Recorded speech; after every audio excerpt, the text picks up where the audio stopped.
Most of us have seen or at least heard about last week's knee injury to Brown star running back Nick Chubb. Obviously, it's never a good thing when your knee hinges in a different direction.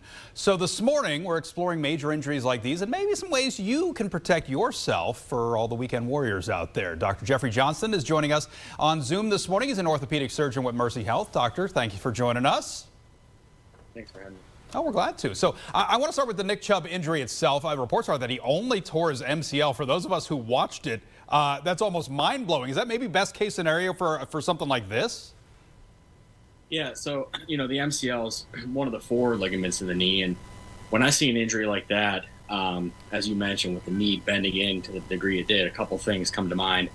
The first is that he potentially injured multiple ligaments or even, the cartilage within the knee. But more concerning, with that degree of injury, you can have a vascular injury where you can have potentially a limb-threatening problem there. So those are the first thoughts. Second, in Nick Chubb's circumstance, he had that knee injured in college and had surgery to reconstruct multiple ligaments then. So, that knee obviously is more vulnerable to begin with. So I think if, in fact, he did just tear his MCL, I think that's certainly best case scenario compared to what could have occurred. So what's a rehab like for an injury like that, especially, as you mentioned, the fact that he had the knee reconstructed once already?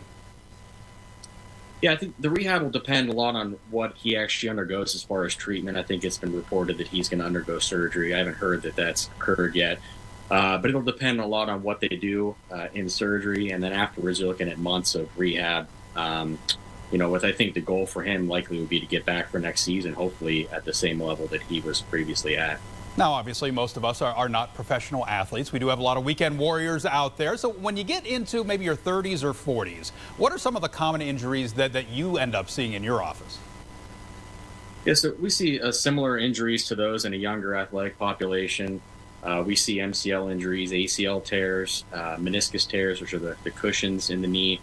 Also kind of the more common just strains and more mild injuries. And then outside of sports, we'll see, some injuries just from doing things around the home or people playing with their kids that are, similar as well.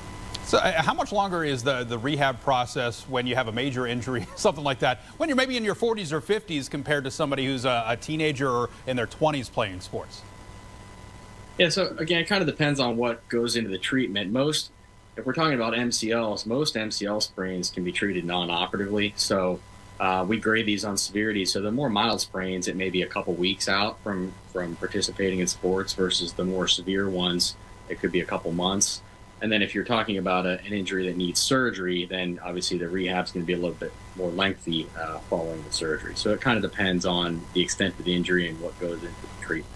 Is there anything that we can do, maybe before we go play a basketball game or go play a backyard football game or something like that to try and prevent a major injury to like our knee or our Achilles or something like that?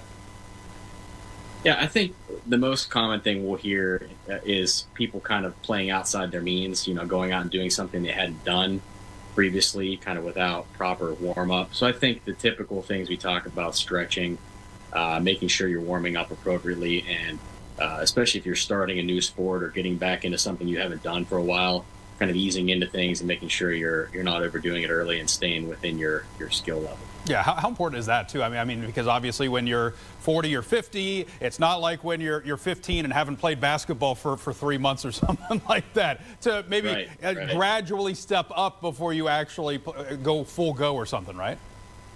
Yeah, I think we still feel like we're in our teens and 20s, but then our bodies kind of tell us otherwise when we get into some of these sports. So. Absolutely. Well, Dr. Johnston, thank you so much for taking some time out and joining us this morning. We appreciate your insight and hoping everybody out there stays injury-free, right? Sure, yeah. Thanks for having me, Steve. No, we're glad to. Thank you much. All right, we have trivia coming up after the break. Let's take a look at today's